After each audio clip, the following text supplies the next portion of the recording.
Good afternoon, America.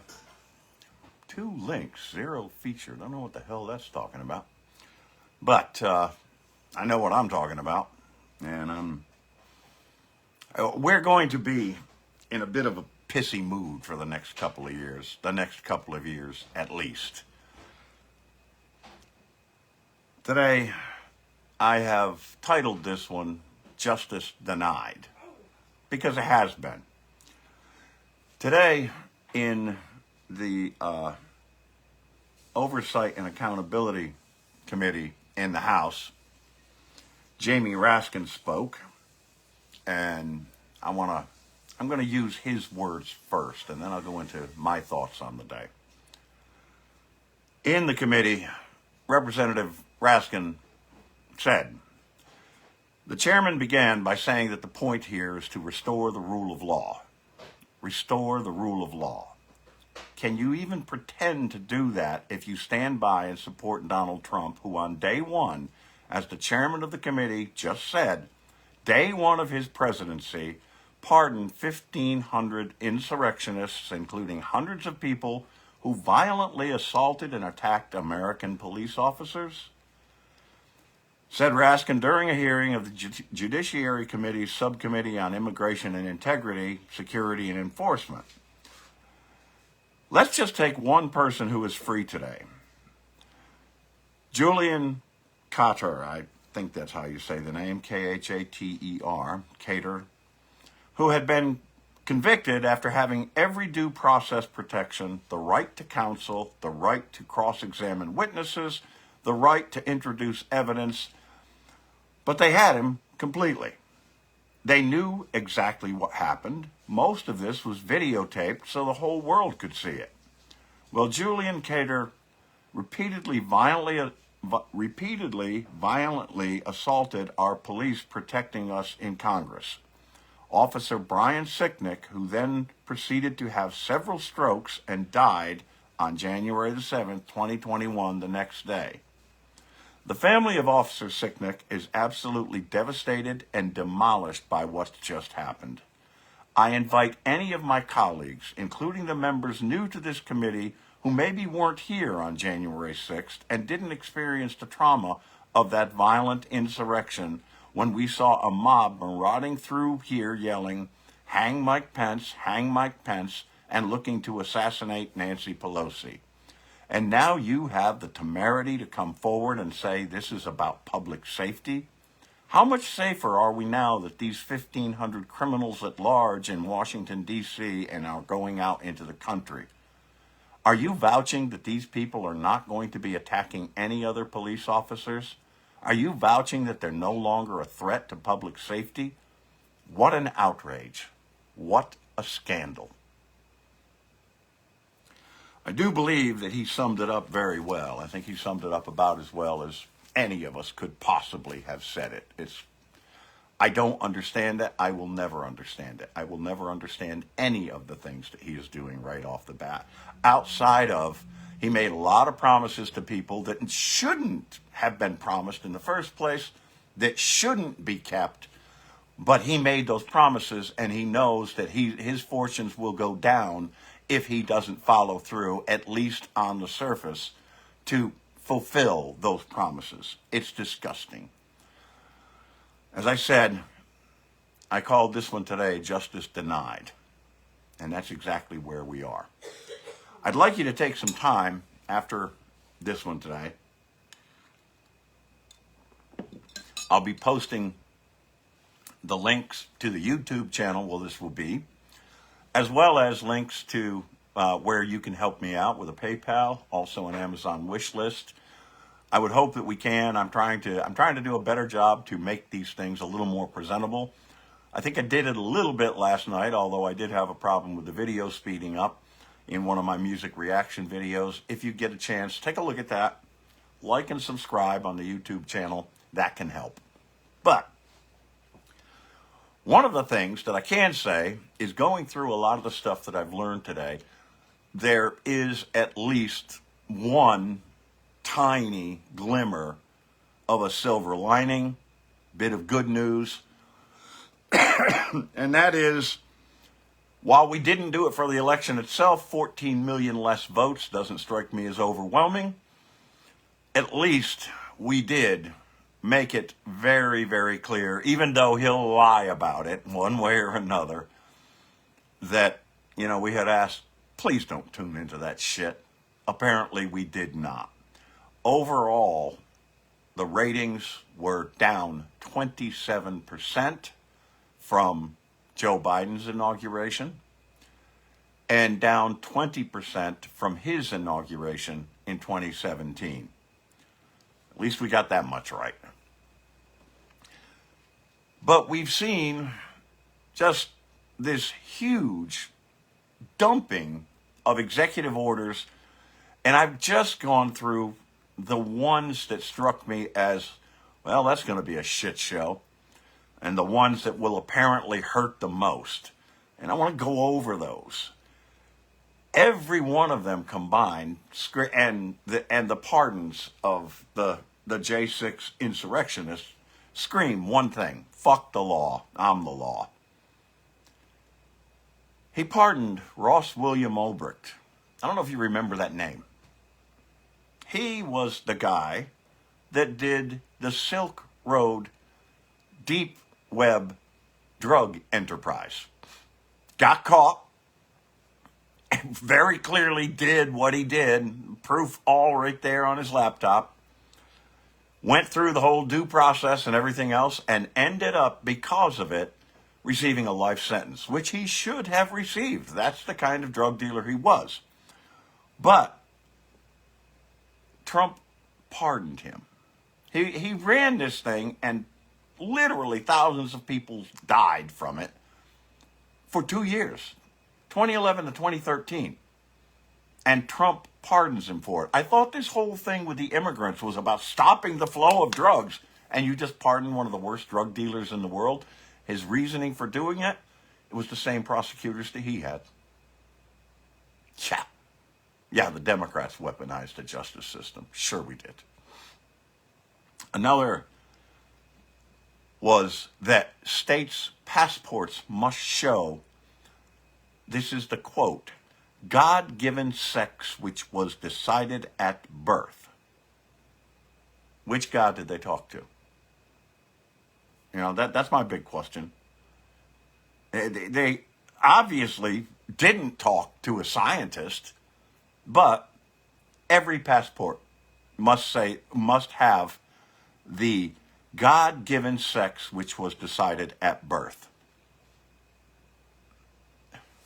Where's the whole separation of church and state there, too? By the way, couldn't handle that just because a bishop deigned to criticize the king. But let's get further along. Another one. Pete Hegseth doesn't just have his mommy calling him out. Now his ex-sister-in-law. A sworn affidavit that plenty of alcohol abuse all the time that led to spousal abuse. The spouse having to lock herself in the closet. I don't know if any of you have been in an abusive relationship. I came out of one as a child. My father was that kind of person. Police were called a lot of times. I had hidden from him. I had my mom, force us to hide because of him. And now his sister-in-law has given a sworn affidavit saying that that's who it is, but this is who the orange shit stain wants to run the Department of Defense. I can't wrap my head around this. I can't wrap my head around the criminality. I can't wrap my head around the lack of moral value. He gives this blanket pardon for the J6ers, including the very worst of them. As Jamie Raskin said, the guy that was pretty much led to the problems that ended up with Brian Sicknick dying the day later after numerous strokes. All of these people were investigated, and most of them pleaded guilty. They said they did it, even they knew that they had done wrong. Well, here, let's just let them off the hook. In all of those, the very worst of them were pardoned as well. not just Brian Sicknick's killer, Enrique Tarrio, leader of the Proud Boys, Stewart Rhodes, the leader of the whatever other fucking coward network that is. I can't even remember it right now. But both of them arrested and convicted of seditious conspiracy. Stewart Rhodes' son, afraid for his life from his father. Both convicted of seditious conspiracy. Look that one up. Look what that means. That makes you a traitor. And if you're someone that thinks that that's good, yeah, you're a traitor too. That's simple. You're a traitor too. Another one. All DEI hires, diversity, equity, inclusion, hires are being put on paid leave of absence with the full knowledge that they will be laid off. He's just trying to get it all, all of his ducks in a row to fire all of these people. If we don't know this, we should. The DEI hiring policy had its roots in the 60s. It had its roots back when I was getting arrested for peaceful protests. Never threw anything at a cop. In fact, I never cussed out a cop. I never called them pigs or anything like that. I just marched and chanted. But all of that started with the Equal Pay Act of 1963. And then the Age Discrimination in Employment Act of 1967. This goes all the way back to LBJ trying to do something about civil rights, trying to do something to make America a more equal place. But I've always said that. Their call to make America great again. Make it great for who? Because it hasn't been great for everybody. And now you want to strip those protections away. Well, no, now you have stripped those protections away. The hands of the clock are spinning back at light speed, people. This is not, boom, we're back 50, 60 years just like that in one day. Throws out a bunch of policies that have to do with immigration and getting people. Once upon a time, it was Department of Justice policy that went down to the immigration and ICE people and everything else, that there were sensitive areas not to drag people out of. Nope, we're not going to go with that anymore. You're going to go ahead and arrest people in church, in schools. I'm surprised you're not going into doctors' offices and arresting them, and I think you will. That's where I think we are. I think he will. I can also guarantee you the separations of families are coming again. I promise you. It's going to happen. You remember the camps in Mexico that became just downright hellholes? Over 1,500 people either raped, murdered, or kidnapped from these camps in Mexico? Yeah, that was because of the stay in Mexico policy. Well, he's reinstituted that. I wonder how Mexico feels about that. Mexico's going to go along to get along, I'm sure, in one manner or another. But again, an inhumane policy that did nothing but cause problems. And just because we'll call it out, we're socialist, libtard, tree-hugging commies. No, that's just not how you treat human beings. We have more ethics than that. We have more values than that. He fired the very first woman to actually lead a military branch. That military branch being the Coast Guard. Fired her, Linda Lee Fagan, because she was too woke. And he didn't like her response to the sexual assault allegations that were at the Coast Guard Academy. Don't try to watch that those hands of the clock turning back. You're not going to see it because it's moving too fast. Those of us on the west coast of Florida, the east coast of Texas, and the southern coasts of Alabama, Louisiana, and Mississippi all now live on the Gulf of America, because he's actually written that order that it will be called the Gulf of America. Now, you got to think that one through. First of all, it's going to cost, I've said this before, that's going to cost us a bunch of money to change maps and do everything else and all of this. It goes beyond that, though, because that's just us. That's just our official name for it. That we absolutely had to change. It was there for literally however long the name Gulf of Mexico has been there. That's not why he named it. It wasn't American pride. That's not why he named it. One of the things that we have been accused of as, oh my God, another school shooting in Nashville at Antioch High School. I don't know who just posted that. People's going to get crazier. It is getting crazier. I've got to go on though. It's important. The rest of the world does not have to call it that, and they probably won't.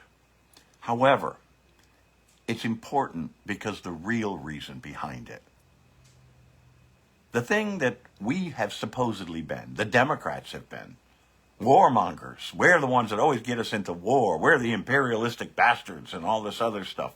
It's exactly what he's doing. The new American imperialism. It's ours. That's why he wants to call it the Gulf of America. It says it's the Gulf of America. It's called that. He wants to be able to control every inch of that Gulf, that chunk of ocean. Fuck other nations' sovereignty. By the way, sound familiar? There's one other guy that likes to do that. Vladimir Putin. Came right out of his playbook. Another one is, there will be, it is now an official edict from him, there will be no asylum seekers. They can go pound sand. We are not granting asylum to anybody. Part of the Constitution, not in the manner that some would think, but it is actually protected in the Constitution. Anybody on our soil is subject to our laws and the protection of our laws. But there will be no more asylum seekers. It's also saying he's going to still, he hasn't done it yet, but he's going to issue an executive order to end birthright citizenship, which you can't do by executive order. It can't be done that way. That's the 14th Amendment of the Constitution. You have to change the Constitution. That takes a constitutional amendment to amend the amendment. That has to have a supermajority through Congress. That has to have, I think it's 70% of the states have to ratify it before it can take effect. This is just more fodder for the base, nothing more than that. Hasn't acted on it yet, but I'm telling you right now, he's going to. Panama Canal. Now, should we or shouldn't we have given it to Panama? I don't know. You know, I was a very little kid when all that happened. I've looked into it a little bit. It is on their territory. It was a joint effort between the United States and the country of Panama, but we did it. We gave it to them. It is their sovereign property. But now, without a shred of evidence, China is controlling it. We're taking it back. That isn't going to work that easily either. He's still talking about buying Greenland, which is not for sale. Now, the people of Greenland would like to be, they don't want to be under the rule of the Denmark either. But that doesn't mean they want to be sold to the United States, and they have said so very clearly that they don't want to be a part of the United States any more than Canada wants to be a part of the United States. And he has talked about that again in the last day. But the big one that he hasn't signed yet, but I think he's going to, and it's going to cost you The whole tariffs thing, that has not gone away. Tariffs that you'll pay, or those tariffs will cause higher prices for lack of supply that you will pay. I'm sorry, people. If you're still supporting Trump, if you're happy about yesterday, I have to question your intellect. I don't think you're very smart. I don't think that you've thought this through. I don't think you've seen the ramifications of all of this. I've looked at it. I've seen what a lot of experts have said. Now, Jamie Dimon isn't worried about big tariffs. Well, he should be. Because, again, he's a rich guy. They don't have to worry about the price of things. Whatever the fuck it is, they can afford it. The price of eggs is at $5 a dozen now, $6 a dozen now, and that's for avian flu. How much are they going to go up when we can no longer have the people that are needed to work these jobs? Then what happens? You have to look down the road, and they're not looking down the road. Anyway, that's what I've got today. I'm disgusted by it. Here's the thing. I just listed all of that, probably took 20 minutes to do it. And I didn't expound on a lot of it. This is only day 3. We're in for a hell of a ride, people. Buckle up. You're going to need to. Anyway, as I said, I'm going to post the links for the PayPal. I'm going to post the link for the Amazon wish list. I could really use that podcast setup. It's kind of an all-in-one thing that will make life so much simpler and make these so much more polished. If there's anybody out there that can help out with that, I'd sure appreciate it. In the meantime, I love you, America, the real Americans, not the traitors. I love you, America, the United States of America. I also love the other Americas. They're here too. Share this shit.